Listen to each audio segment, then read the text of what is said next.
Welcome to this journey through one of the most disturbing stories ever recorded in the history of Georgia.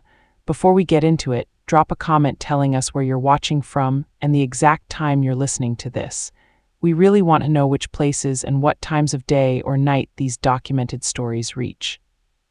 So it's the autumn of 1841, and the cotton was blooming all over the wide fields of Roswell, Georgia, covering everything like a clean white blanket under the harsh southern sun, and a story was starting that almost nobody dared to whisper about. This is a tale that would stay buried in bits and pieces of documents, scribbled notes, and rushed testimonies for decades. It's the forbidden story of Clara Beaumont and her slave Nathaniel. The Beaumont plantation sat about 3 miles north of the Roswell town square, a gorgeous building with white columns and wide wraparound porches that made everyone who passed by take notice. The Beaumont family was one of the most respected in the whole county, having built up their cotton empire after moving in from the coastal areas in the mid-1830s. Like a lot of the founding families of Roswell, they had answered Roswell King's call to come build a successful inland settlement. Thomas Beaumont, a Presbyterian deacon and sharp businessman, had put together over 400 acres of good cotton land and had brought nearly 40 enslaved workers with him from Savannah. His oldest daughter, Clara, had been educated up in Philadelphia, which was a pretty unusual thing for Southern women at that time. She came back to Georgia in the spring of 1840, bringing with her some progressive ideas that quietly bothered her father. Clara was 23 years old, which was already considered older than the usual marrying age back then. She had turned down 3 men who wanted to marry her while she was in Philadelphia, which really frustrated her dad. She was tall with brown hair and striking blue eyes that looked both smart and a little defiant. The gossip among the house servants was that no Southern gentleman would put up with a woman who spoke so directly about things beyond cooking and cleaning. The county records from 1840 show that Thomas Beaumont bought 11 new enslaved people that year. Among them was a man listed only as Nathaniel, age 26, a literate blacksmith. The fact that he could read was unusual and meant his previous owner had illegally allowed him to get an education, a skill that doubled his purchase price but made him incredibly valuable for keeping the farm equipment in good shape. The household journals kept by Thomas Beaumont's wife Elenina mentioned that Nathaniel was housed separately from the field workers in a small building right next to the blacksmith shop. An entry from May 1840 reads, "The new blacksmith has fixed the broken plowshares with remarkable skill. Thomas is pleased with the investment despite the very high cost." What the journals don't mention is how often Clara would come up with reasons to visit that blacksmith shop in the months that followed. The first writ evidence suggesting something unusual was going on between Clara and Nathaniel shows up in a letter from Martha Williams, the wife of a neighboring plantation owner, to her sister in Charleston, dated September 1840. She writes, "The strange behavior of the older Beaumont girl keeps raising eyebrows. She has taken to reading under the oak tree right beside the blacksmith shop for hours every afternoon." Thomas seems completely unaware of how this looks to other people, or maybe the value of the blacksmith's work is more important to him than worrying about appearances. During this time, Georgia's laws about interactions between white people and enslaved people had gotten stricter and stricter. The state had long banned marriage between white and black people through anti-miscegenation laws, but even casual one-on-one interactions were looked at with suspicion. The whole plantation system depended on keeping the races strictly separated, especially when it came to controlling what white women did and who they spent time with. What actually happened during those reading sessions under the oak tree is mostly unknown, but bits of Nathaniel's own testimony, recorded many years later and kept in a collection of freedman's narratives archived at Atlanta University in 1963, give us some glimpses. He said she would sometimes read out loud poetry and things he had never heard before. Other times she would ask what he thought about the words, like his opinion actually mattered. He said no white person had ever asked for his thoughts before. As autumn turned into winter, Elenina Beaumont's journals started noting more and more tension inside the household. It says Clara had gotten quiet at dinners and barely talked about the suitor Thomas had set her up with from Savannah. It says her father was getting impatient with her sad mood. One entry says he had forbidden her from taking solo walks around the property without her younger sister as a chaperone. The winter of 1840 to 1841 was unusually cold in Georgia. Plantation records show that work moved inside, with fixing equipment being the top priority. Clara, who was supposed to be helping her mother manage household stuff, kept finding reasons to drop off messages at the blacksmith shop, where tools were being prepared for spring planting. An entry in the journal of Reverend Tobias Wilson from January 1841 says he visited the Beaumont household to talk about preparations for Easter service. He found Miss Clara in a lively conversation with the blacksmith about fixing kitchen tools. Thomas quickly pulled him away to his study, but the Reverend noticed that Clara's face looked flushed, and he found that concerning. The Beaumont family's personal Bible, now kept at the Roswell Historical Society, has some interesting notes written in the margins next to passages from the Song of Solomon. Handwriting experts confirmed it was Clara's handwriting. She had underlined verses about forbidden love and added small notes that historians still can't fully figure out, including one that says, "Even here truth is written and love sees no boundaries created by men." By spring of 1841, Martha Williams's letters to her sister were getting more pointed. She writes that the whispers about the Beaumont daughter had gotten impossible to ignore. She said Thomas had arranged for Clara to visit relatives in Augusta, but she had twice found excuses to push back her departure. County records show that Thomas Beaumont tried to sell Nathaniel in March of 1841, but pulled back after a potential buyer, a plantation owner from South Carolina, commented that the blacksmith seemed unusually educated and would probably be hard to manage. It's still unclear whether Thomas had started to suspect something was going on between them, or whether he was just bothered by Nathaniel's ability to read. Elenina appeared to be constantly stressed out, though she kept it together in public really well. The turning point came in May 1841, written down in a rushed note from Elenina to her sister in Savannah. She wrote that they were facing a situation of the most delicate nature. She said Clara had confessed feelings that simply could not be allowed to exist. Thomas was beside himself. She said the offending property would be sold immediately. She asked her sister to get the guest room ready for Clara's extended stay, and that she needed to be removed from there without any delay. What happened next shows up in bits and pieces across several different sources. The sale records for the Beaumont plantation show that Nathaniel was indeed sold to a plantation owner in Alabama in late May. Clara was sent to Savannah, but according to her aunt's letters, she only stayed there for 2 weeks before disappearing one night, leaving behind only a note that read, "I cannot live a life built upon the suffering of others, nor deny what I know to be true in my heart." The most jaw-dropping document from this time is a wanted notice published in the Savannah Republican on June 10, 1841, looking for information about a white woman from a good family, age 24, traveling in the company of a black man, possibly pretending to be his owner or employer.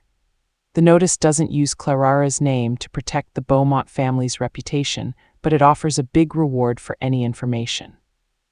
For almost 6 months, the historical record goes completely quiet on Clara and Nathaniel. Then, in the journal of an innkeeper near the Florida Territory border, dated December 1841, there's a curious entry.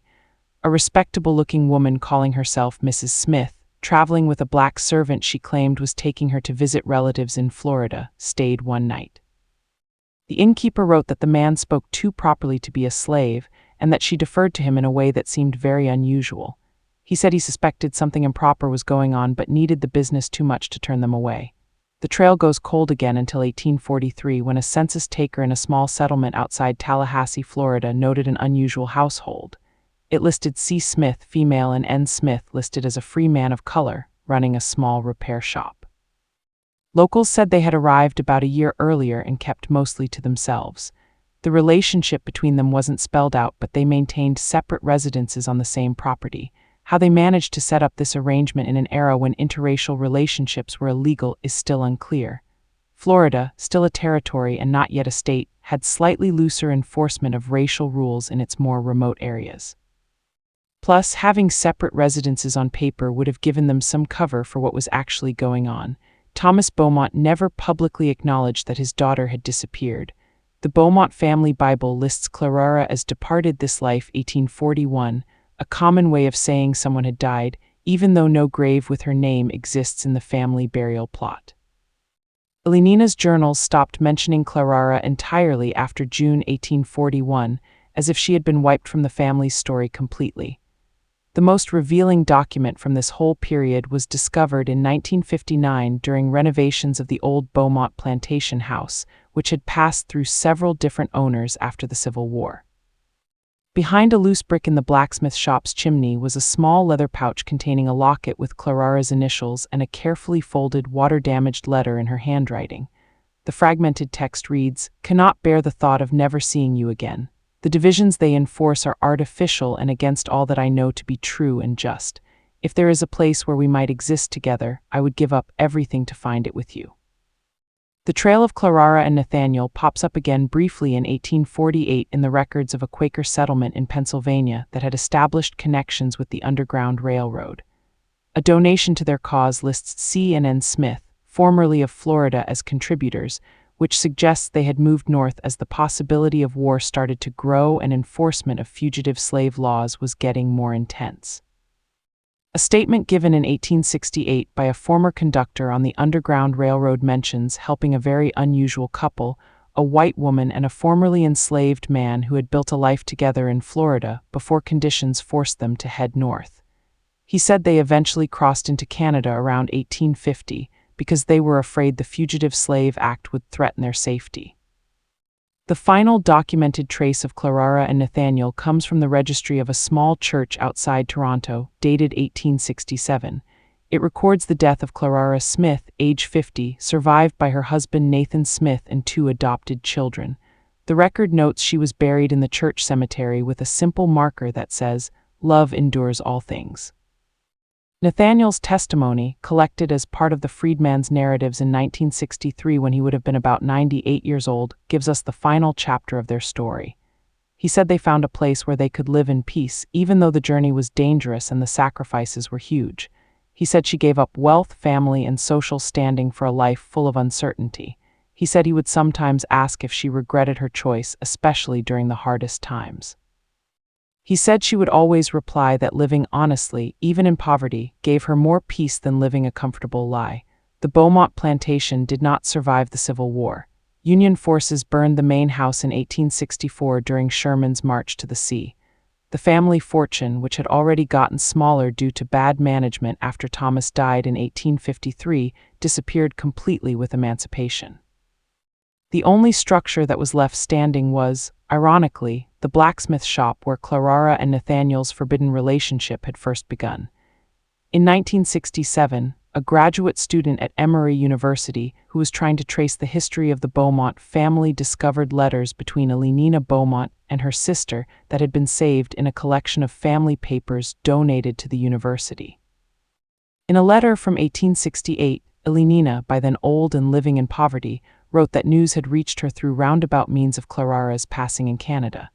She wrote that even though she had not spoken her daughter's name out loud in decades, she found herself grieving the daughter she had shut out of her heart in order to keep up the world she had thought would never change. She said that world was gone now, swept away like dust in the wind, while Clarara at least had lived by her convictions. The foundation stones of the blacksmith shop are still visible on what used to be the Beaumont property, now swallowed up inside a suburban development. The local historical markers say nothing about Clarara and Nathaniel. They focus instead on the architectural beauty of the plantation homes and the economic importance of cotton in antebellum Georgia. The story of Clarara Beaumont and Nathaniel stands as a troubling counterstory to the romanticized version of plantation life that dominated Southern history books for generations. Their choice to defy the rigid racial rules of their time came at an enormous personal cost, but represents one of the few documented cases of an interracial couple who actually managed to build a life together despite overwhelming social and legal obstacles. Perhaps the most moving part is the final entry from Nathaniel's testimony. He said they lived to see the war that ended slavery, though true freedom stayed out of reach for people who looked like him. He said Clara would say that laws could forbid their union, but could never erase the truth that human hearts don't recognize the boundaries that men create.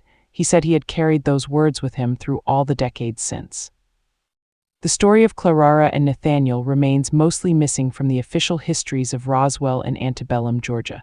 The fragments of their lives survive only in scattered documents, margin notes, and oral histories, a reminder that behind the big grand stories of the past, there are countless untold stories of people who dared to challenge the established rules of their time. As the sun sets over what was once the Beaumont plantation, the foundations of the smithy cast long shadows across the Georgia soil, silent witnesses to a love that refused to abide by the unnatural divisions of its era. In this silence lies perhaps the most profound testament to Clara and Nathaniel's legacy, that even in the most oppressive circumstances, the human capacity for connection and courage sometimes transcends the boundaries imposed upon it. Scholars continue to debate the significance of Clara and Nathaniel's story within the broader context of antebellum race relations. Some argue it represents a rare exception that ultimately reinforces how rigid and violently enforced racial boundaries were in the plantation South. Others suggest that more such relationships may have existed than historical records acknowledge, deliberately obscured by families seeking to preserve reputations and property inheritance. What remains undisputed is that their journey from privileged plantation daughter and enslaved craftsman to fugitives and finally to free citizens in exile traverses the full tragic spectrum of America's racial history, a quiet counterpoint to the thundering narrative of war and emancipation that would soon follow. And in the archives of Atlanta University, preserved among the Freary Edmonds narratives, Nathaniel's final recorded words offer a fitting epitaph. They tried to make us strangers to one another based on nothing but the color of our skin, but in defying their laws, we discovered a simple truth that there is more that connects us as human beings than could ever divide us. That is what Clara believed until her final day, and what I have known to be true throughout all the years that followed. In 1958, during an archaeological survey of the former Beaumont property, researchers from the University of Georgia uncovered a small metal box buried beneath the foundation stones of what had once been Nathaniel's living quarters adjacent to the smithy. Inside were several items preserved despite the passage of time. A hand-carved wooden pendant bearing 2 sets of initials, a pressed flower between pages of poetry, and a journal bound in faded leather. The journal, determined through handwriting analysis to belong to Clara Beaumont, provided the most intimate glimpse yet into the relationship that defied the social order of antebellum Georgia. The entries begin in June 1840, shortly after her return from Philadelphia, and continue intermittently through March 1841. The fragile pages reveal the evolution of her relationship with Nathaniel from initial curiosity to profound connection. One entry dated August 12, 1840 reads, "Today I brought Emerson to the smithy and asked En if he would like me to read aloud while he worked. Father would be horrified at my suggestion that an enslaved man might appreciate transcendentalist philosophy, but the light of understanding in En's eyes as I read betrayed an intelligence that this cruel system attempts to suppress." When I finished, he quoted a passage back to me verbatim and asked a question about Emerson's concept of self-reliance that I myself had pondered. I left with my thoughts in turmoil. By November, her entries show increasing awareness of the dangerous territory she was entering. I find myself inventing reasons to visit the smithy. Mother has begun to look at me with suspicion, asking why the daughter of Thomas Beaumont concerns herself with broken kitchen implements and loose horseshoes. I cannot explain that in En's presence I experience conversations that challenge and enlighten me more than any I have had in the drawing rooms of Savannah or Philadelphia. Nor can I acknowledge even to these pages the quickening of my pulse when our fingers accidentally touched as he handed me back my book today. The final entries reveal Clara's growing moral crisis as she confronted the fundamental contradiction between her feelings and the society that shaped her. I was raised to believe in the natural order of our society, that some are born to rule and others to serve. Yet every conversation with En demolishes this falsehood. If I accept the truth of our equal humanity, then I must accept the monstrous injustice upon which my family's fortune is built. And if I accept that, how can I continue to live as I have? The last entry, dated March 23, 1841, shows her decisive break with her upbringing. I can no longer reconcile what I know in my heart with the life I led. En and I spoke of impossible things today, of escape, of a life elsewhere. When he told me of the dangers, I replied that some prisons are built of iron while others are built of lies and social expectations. I would rather risk the former than live a lifetime in the latter. God forgive me for what I am contemplating, though I cannot believe that a just creator would condemn love while sanctioning the ownership of human souls. The discovery of the journal created a sensation within academic circles but received little public attention. The Roswell Historical Society declined to include it in their permanent collection, citing questions about authenticity despite expert verification of the handwriting. Instead, the journal was archived at Emory University's Special Collections, where it remained largely forgotten until 1964, when the civil rights movement prompted renewed interest in historical challenges to racial boundaries. In 1965, a graduate student named Margaret Wilson, researching her doctoral dissertation on resistance to slavery in Georgia, discovered a series of letters in the archives of a church in Rochester, New York, that had been active in the abolitionist movement. Among them was correspondence from a minister in Toronto, describing the remarkable couple who arrived here via the Underground Railroad. She having abandoned privilege, he having escaped bondage, both demonstrating the possibility of human connection across the artificial boundaries of race. The letter dated 1853 describes their life in Canada. Mr. and Mrs. Smith have established a modest but respectable existence on the outskirts of our community. He operates a successful smithy while she teaches reading to the children of other escaped slaves. They have opened their home to 2 orphaned children whose parents perished on the journey north. While some in our community initially regarded their union with suspicion, their evident devotion to one another and their charitable works have silenced most critics. They stand as living testimony that the prejudices we are taught can be unlearned through the greater power of human connection.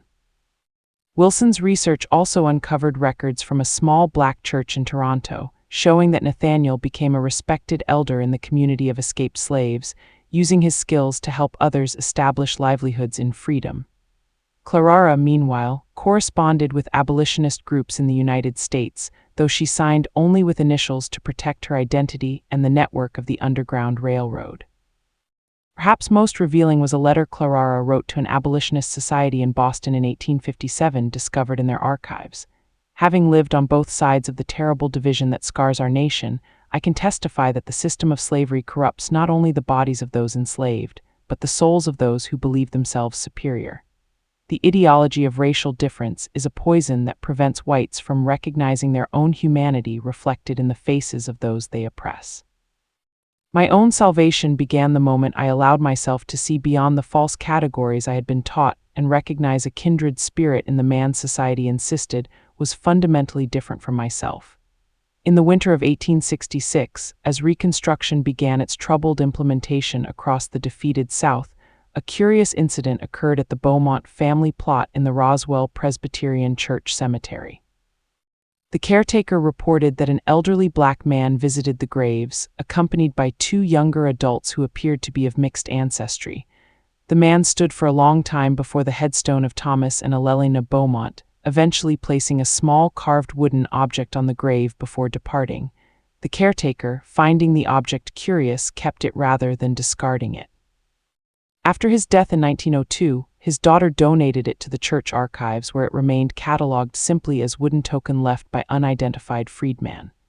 In 1967, when historians began connecting the fragments of Clara and Nathaniel's story, the object was re-examined and determined to be a small carving of 2 hands clasped together, one darker, one lighter, with the initials CB and N on the reverse side. The symbolic return to the grave of those who had rejected their love suggested a final act of reconciliation that transcended both social boundaries and death itself. According to church records, the mysterious visitors never returned, and no further information about Nathaniel's life after Clara's death in 1867 has been definitively established. The adopted children mentioned in Toronto church records disappear from historical documentation after 1870, though genealogists have traced several families in Ontario with oral histories suggesting descent from a blacksmith who escaped slavery with the help of a plantation owner's daughter. Without DNA evidence, these connections remain speculative, though they hint at a legacy that extended beyond the couple's lifetime. In 1968, the story briefly captured public imagination when a historical novelist published a romanticized account of Clara and Nathaniel's relationship. The book, while taking significant creative liberties with the documented facts, sparked controversy in Roswell, where many prominent families still trace their lineage to the original plantation founders. The Beaumont family descendants, now scattered across the country, refused all requests for interviews and publicly questioned the veracity of the archival evidence. The local historical society responded by emphasizing that isolated incidents, even if authenticated, do not represent the generally harmonious relations between the races in antebellum Roswell. This characterization was vehemently disputed by civil rights activists and historians specializing in slavery, leading to a contentious public debate about how Georgia's plantation past should be remembered and interpreted. By the 1970s, the story had faded from public consciousness, relegated to academic footnotes and occasional mentions in specialized studies of resistance to slavery. The Smithy Foundation, the last physical connection to Clara and Nathaniel's story, was paved over for a residential development in 1973, despite protests from preservationists and historians who argued for its significance. The most poignant artifact connected to their story emerged in 1969 when renovations to the small church outside Toronto uncovered a hidden compartment beneath the floorboards near Clara's grave. Inside was a small tin containing a de jure-type photograph remarkable for its era. The image, though damaged by time and moisture, clearly shows a black man and a white woman sitting side by side, their hands not quite touching but positioned closely on a table between them, the closest approximation of intimacy that could be publicly documented in their time. Photographic experts dated the image to approximately 1860, suggesting it was taken during the later years of their life in Canada. The daguerreotype now resides in the Canadian Museum of History, catalogued as believed to be Nathan and Clara Smith, former American slaves who escaped to Canada circa 1860. On the back of the photographic plate, barely legible, is an inscription that perhaps best encapsulates the significance of their story across time, that future generations might know that what men declare impossible, love sometimes renders inevitable.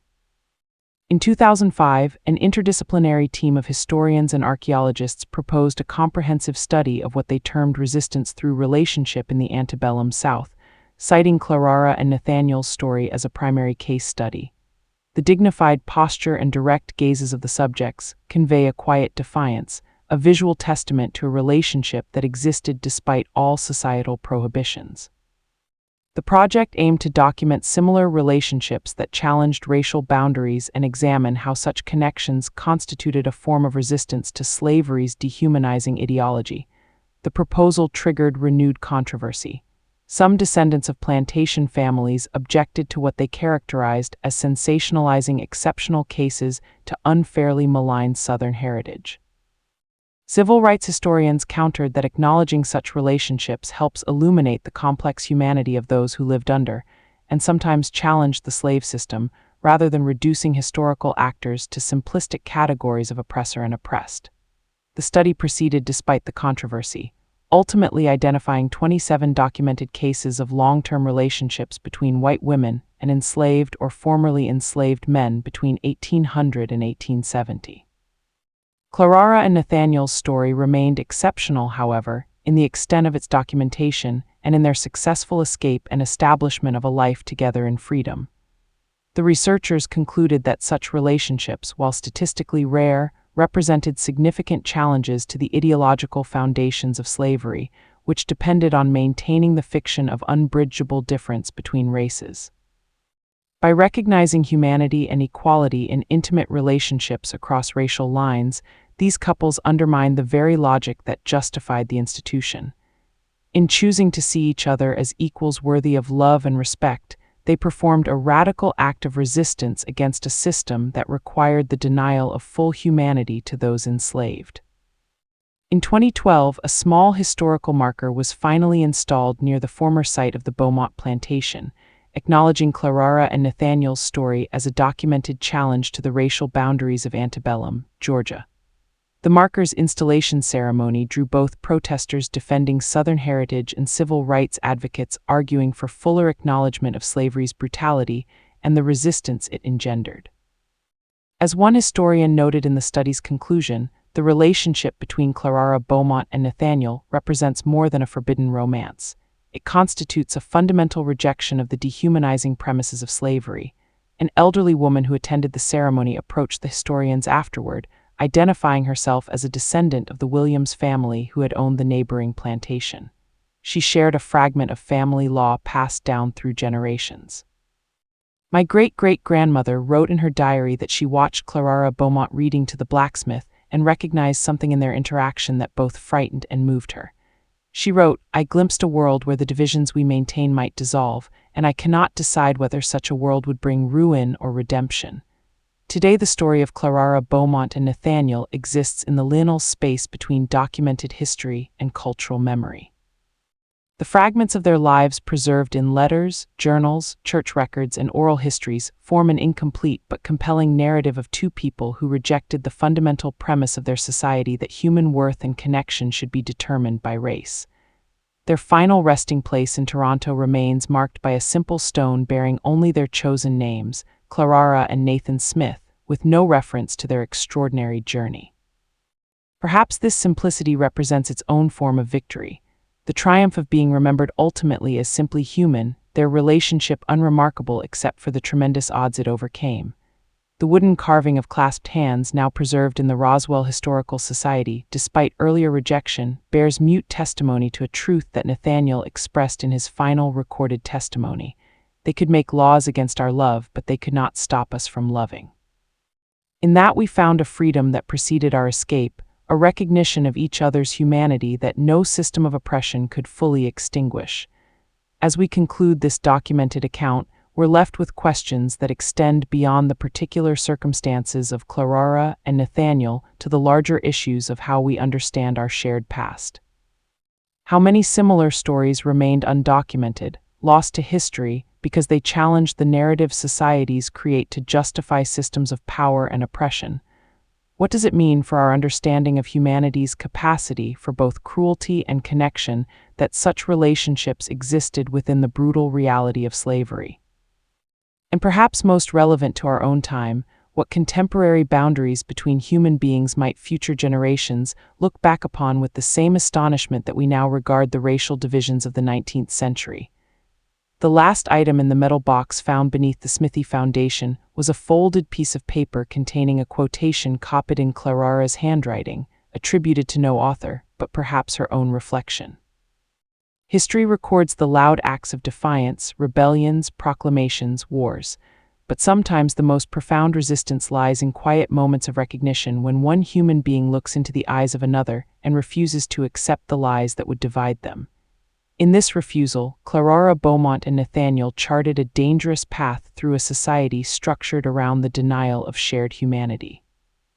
Their journey across geographical, social, and racial boundaries serves as a reminder that even in the most oppressive circumstances, the human capacity for connection sometimes transcends the artificial categories created to prevent it. As darkness falls over the Georgia soil where their story began, the silence that once obscured their relationship has given way to a recognition, however belated, of its significance.